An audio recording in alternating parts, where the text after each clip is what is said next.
Gracias por mantener la sintonía con Uno más Uno.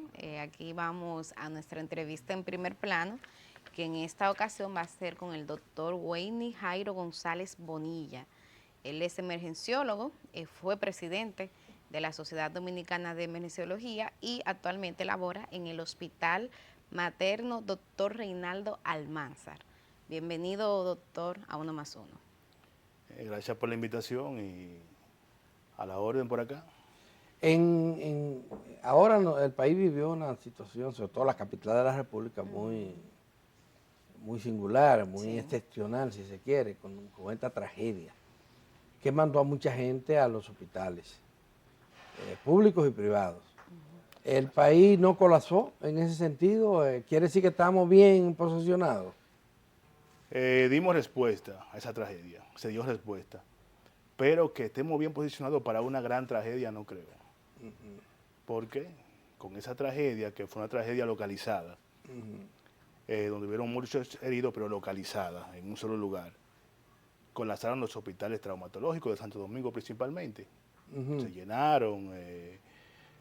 O sea que si pasa una gran tragedia, una catástrofe, un terremoto, por ejemplo, como el de Haití, no tenemos cómo dar respuesta.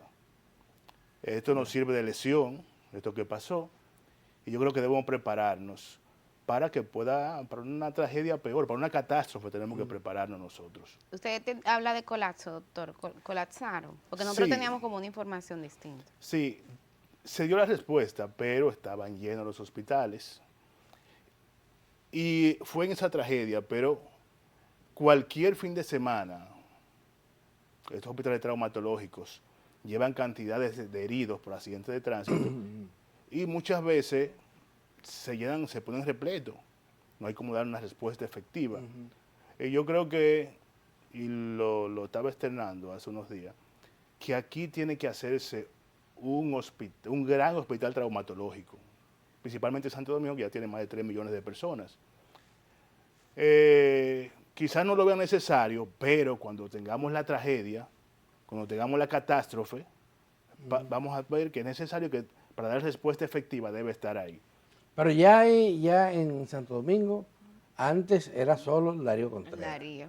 Ahora tenemos en Ley Arias, Sí. en la zona, pero además hay otros, como el de Herrera, y que también prestan servicio. Bueno, ahora se llevó gente al Salvador Begotier, también, y prestaron servicio en ese sentido. Sí, dan la asistencia y es muy efectiva, pero Santo Domingo ha crecido bastante, Sí, sí. ha seguido creciendo y vemos que los hospitales están repletos de pacientes. Viven llenos. Viven llenos sin nosotros tener una tragedia ni una catástrofe. Viven llenos, se da respuesta efectiva. Pero en caso de que suceda, tenemos que estar preparados. Y sabemos que nosotros estamos no solamente en la vía de los huracanes, aquí tenemos dos fallas tectónicas importantes. De la que fue pocas veces se habla. Exacto, fue la misma que hizo que hubo un terremoto en la isla vecina. O sea, tenemos que estar preparados para enfrentar en algún momento una catástrofe como esta. Ya. Habla de que los hospitales están llenos y parece que eso es así porque a la gente se le hace difícil conseguir una cama en un hospital a veces, y sobre todo en cuidado intensivo. Sí. Exacto. Están llenos los intensivos, muchos pacientes críticos. Aquí hay pocos intensivos, tanto en clínica privada como en hospitales públicos, hay pocos. Y las enfermedades, las patologías que ponen riesgo vital, catastrófica, han aumentado considerablemente. Han aumentado los accidentes vasculocerebrales, viejo José Joaquín Puello hablando de eso, han aumentado los infartos, han aumentado los pacientes politraumatizados, principalmente en accidentes de tránsito, y esto hace que no haya sala suficiente de intensivo para esos pacientes, y tanto en los medios privados como en el público. De hecho, ni para los neonatos hacen falta unidades, que también la prematuridad ha aumentado, y esos niños van a unidades de cuidados intensivos neonatales, y aún esas están llenas, por la cantidad que, solamente creo que 2 hospitales tienen unidades de cuidados intensivos neonatales. El Robert Reed y el de ustedes tienen. Sí, El el materno tiene, pero para los niños que nacen ahí. Pero el Robles Reed tiene, y tiene el Hugo Mendoza, que es el pediatrio que está al lado del Reinaldo Almanzar. El tema es que todo está centralizado en la capital. Todo, Exacto. Ese es otro problema, Sí. que en los pueblos, las regiones no existe. Ahora vimos que en Asua se está haciendo un esfuerzo. Sí, se hizo un traumatológico, Ujú. que se está haciendo uno en Sosúa también. Y otro en San Cristóbal, Sí, en Yaguate. esto es por lo que está pasando, porque tenemos que hacer algo, alguna ruta, y tenemos no solamente el Estado, tenemos que estar todos visores y aportar en lo que es trauma, porque actualmente han aumentado considerablemente los pacientes con trauma. Vimos esta tragedia, esta línea de tragedia que pasó desde Poliplas, desde San Cristóbal, y son solamente tragedias de explosiones, pero hay tragedias que pasan a diario, principalmente en los pueblos, los motociclistas. O sea, tenemos que hacer énfasis en trauma, pero principalmente en prevención. Por ahí se está prevención haciendo primaria. menos. Ni siquiera hay campaña montada permanentemente para prevenir, y mucho menos una acción combinada entre la educación y también la aplicación de la ley. Las autopistas nuestras son... Ahí se Autopista anda de como chivo muerte. sin ley. Selvas de Claro. cemento. Sí. Y las estadísticas dicen que la principal causa de accidentes de tránsito son específicamente el incumplimiento de las leyes de tránsito. Claro. O sea que solamente tú haciendo que se cumplan las leyes de tránsito, la ley 63-17, que es la que Pero aquí tenemos en el creen país. que hacer que se cumpla la ley es simplemente poner multa y no reglas. Aunque esa es una de las cosas que hace que se cumplan las leyes. Por ejemplo, yo estuve recientemente en Bogotá y yo le decía al tour, le decía, wow, pero aquí sí son decentes. Mira cómo el motorista tiene su casco, tanto el pasajero como el chofer. conductor. Mira cómo se para detrás de la línea de cebra. Y mira cómo respeta el semáforo. Y me decía él, no, doctor, no es que ellos son así. Lo que pasa es que aunque usted no vea agentes ahí, si ellos violan las leyes, automáticamente se le clausura el motor. Y ellos por eso cumplen a cabalidad la ley. Cosa que no ocurre aquí. Exacto. Si hay un sector que no lo hemos podido regular es ese, De los motoristas. de los motores. De hecho, ellos me dijeron, aquí era así, como República Dominicana. Pero cuando empezó a cumplir... Ahora aquí hemos traído aplicarse la asesores ley, de Colombia, aquí hemos traído asesores de España, aquí hemos tenido de todo y nada Sí, pero ha podido. Nada ha dado resultado. El único, y yo siempre lo digo, que arregló el tema del tránsito fue Hanley Herman, con su amén en aquella ocasión. Exacto. Sacó la corrupción Y puso el orden. y puso el orden. Pero lo puso inclusive en contra de muchos funcionarios de su propio gobierno, del gobierno que lo nombró. Sí. Pero hay poca gente que sean capaces de agregarse así y tener conocimiento técnico también. Y que muchas veces he escuchado políticos que dicen, bueno, eso tiene un alto costo político, aplicar leyes tan drásticas. Sobre todo Pero- con los motoristas, porque ese es un sector grande. Y que ha ido creciendo. Estamos hablando de millones Exacto. de personas que se están desplazando en motores. Ya además del motoconcho, tenemos los delivery, los mensajeros. Los delivery, ya todo. Cualquier tenemos- negocito tiene su delivery. Exacto, Uber Moto. O sea, que ya tú dices, bueno, como hay muchos tapones, déjame pedir un Hasta clase mototaxi. media anda en eso, Exacto. doctor.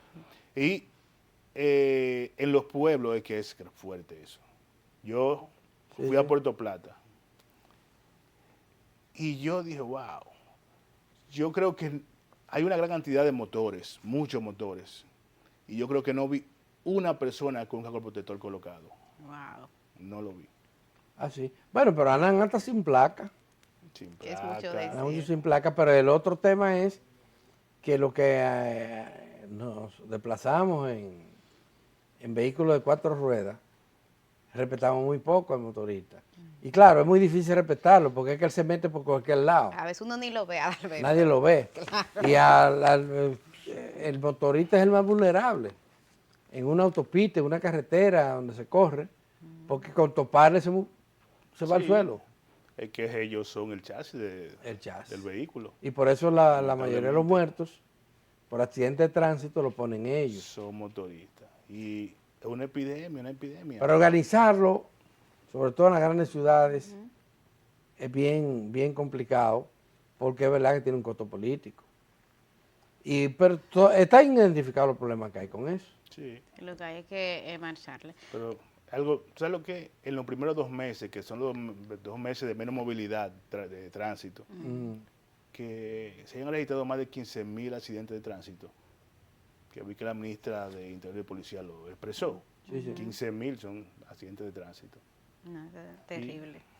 Yo quiero que iniciemos otra línea de conversación, doctor, a propósito de su especialidad, emergenciólogo, porque parte de las lecciones que nos ha dejado esa tragedia del YC es el llamado reiterado de la necesidad de algunas especialidades médicas. Veamos, por ejemplo, el caso del INASIF, donde ahí sí hubo un colapso de marca mayor, y parte de las reflexiones que hacíamos es, bueno, es que no hay la cantidad de patólogos y patólogas que se necesita. Entonces, un poco, ¿cómo lidiar con ese desafío? Sí. En los patólogos en los médicos hay una gran falta de motivación. Porque cuando te haces médico, que tú haces una especialidad, es para tú estar en mejor condición económica, ¿verdad? Y regularmente el que hace patología forense, si el Estado no lo nombra, No que es el encuentra único lugar, no hay más lugares donde lo nombren. Entonces tú consigues un trabajo del Estado como patólogo forense, es muy necesario, pero yo pienso que, ¿qué debería hacer el Estado para ir motivando, poner incentivo a esos médicos? Bueno, tú vas a ser patólogo forense, tú vas a cobrar como médico, más un incentivo, porque tú no tienes más lugares donde trabajar.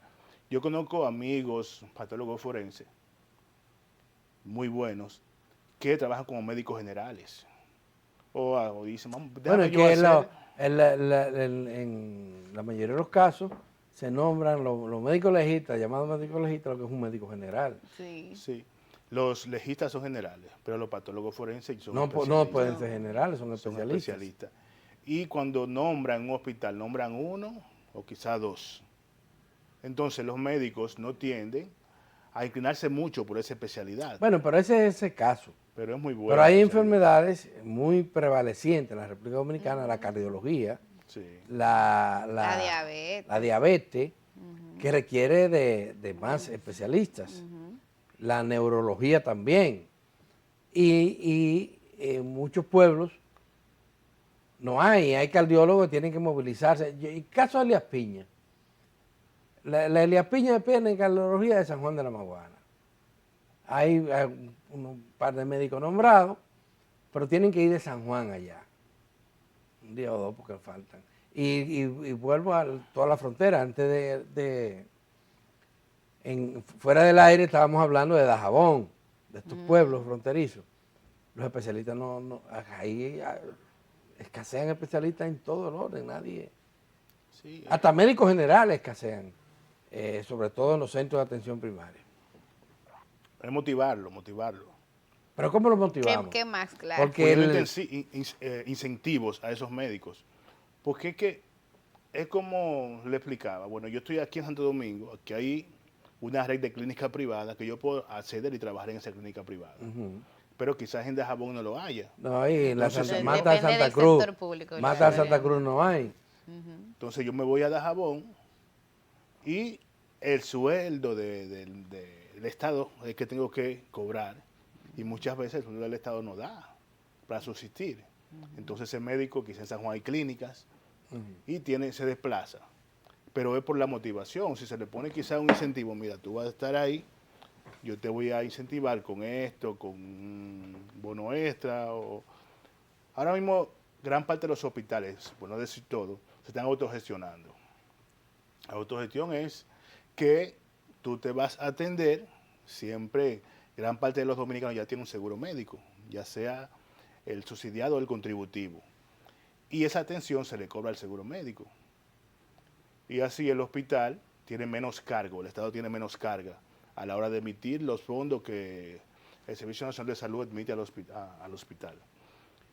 Yo pienso que de ese mismo fondo se puede incentivar al médico. Bueno, mira, tú ves tantos pacientes, esos tantos pacientes que tú ves, se te va a dar un porcentaje. Pero hay un incentivo, por lo menos el SENASA lo da.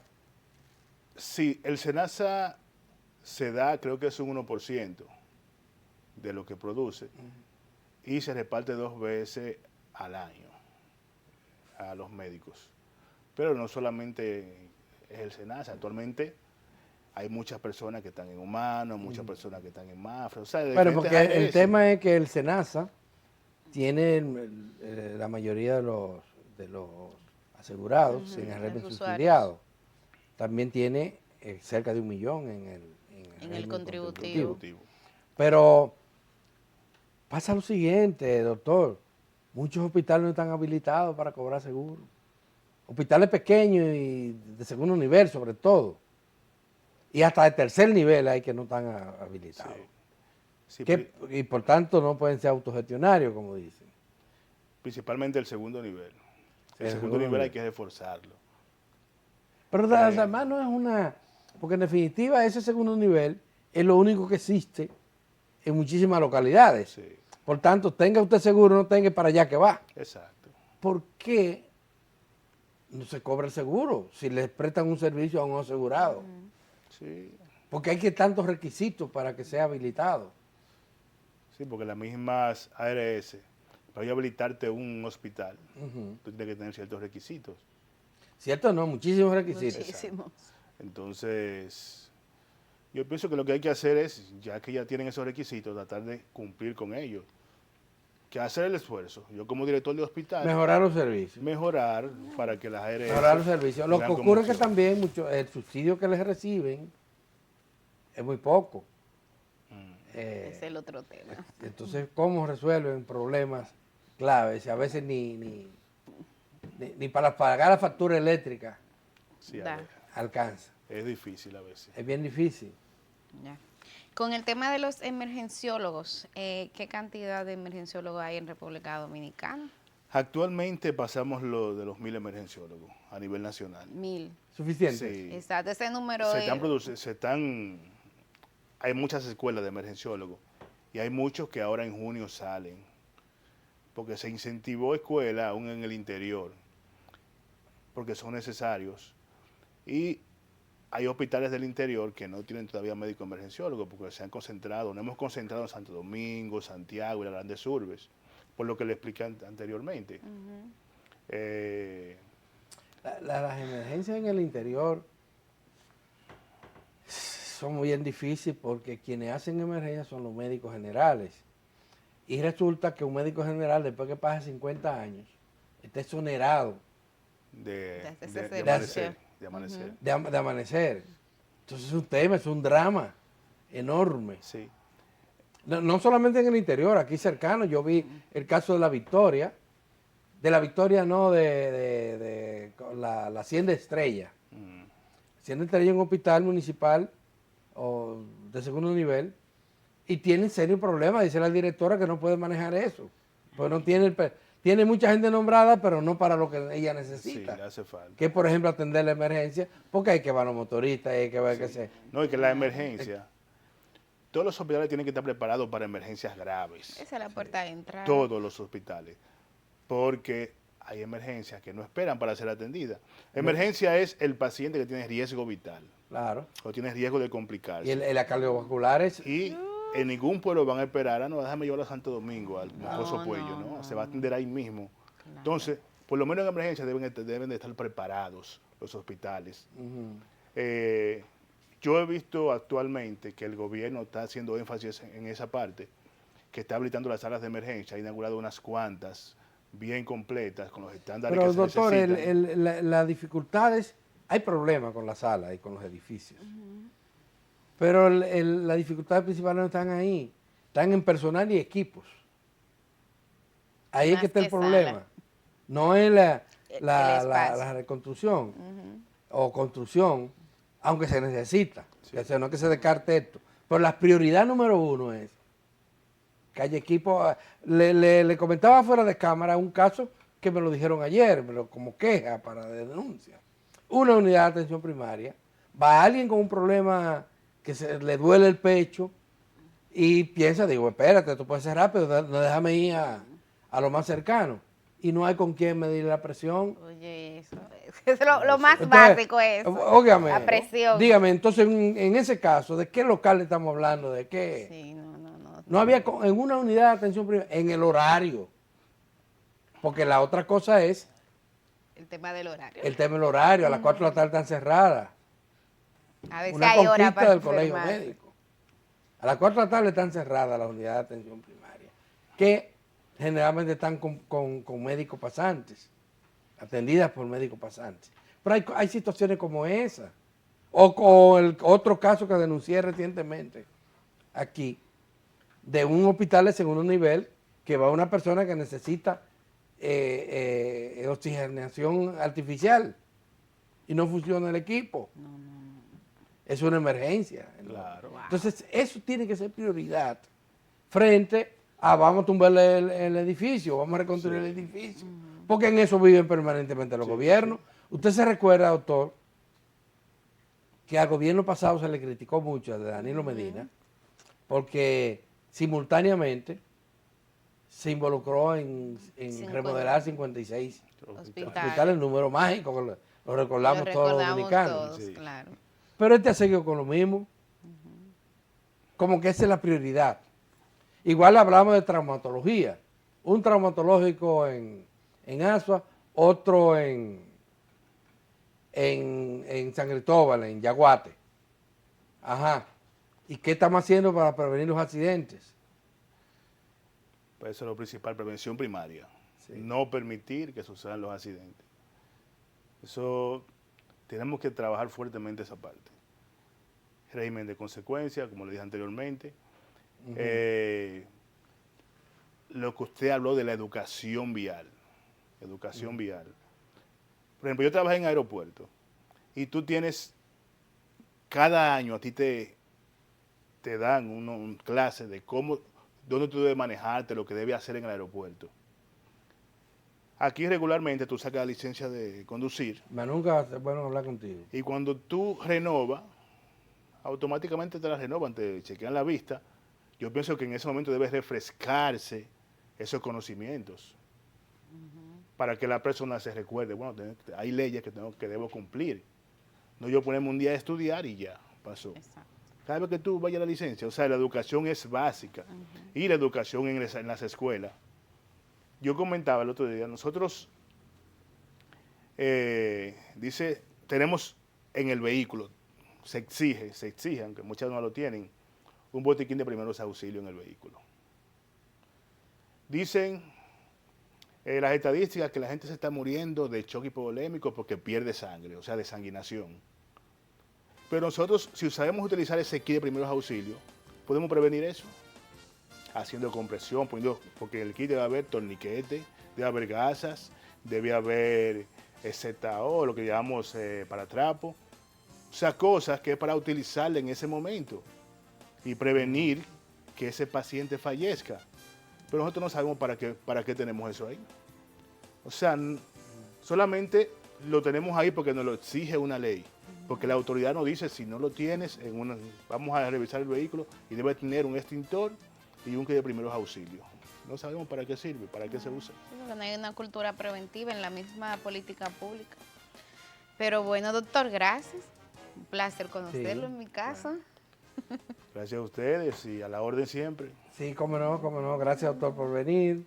Y a ustedes, damas y caballeros, gracias por sus atenciones. Se acabó el programa, pero mañana volveremos a estar aquí con ustedes en otra entrega de su telediario 1.